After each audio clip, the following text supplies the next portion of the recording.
How to make an image in circle space in Google Slides. Hello everyone, welcome back to our channel and today we are back again with a new video. So without any delay, let's get into it.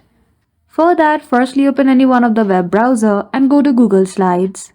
Once you have opened Google Slide, in the top ribbon go to Image, choose the option of Upload from Computer. Now from your file explorer, simply choose the image which you want to insert in circle space. After that, select the image, go to crop option and go to drop down menu beside it. Choose the option of shape and simply click on circle. Now you can simply adjust its size using the arrows. And there you go. That is how easily you can change an image in circle space in Google Slides. So I hope you found this video helpful. If you did, don't forget to give it a thumbs up and subscribe to our channel for such tutorial.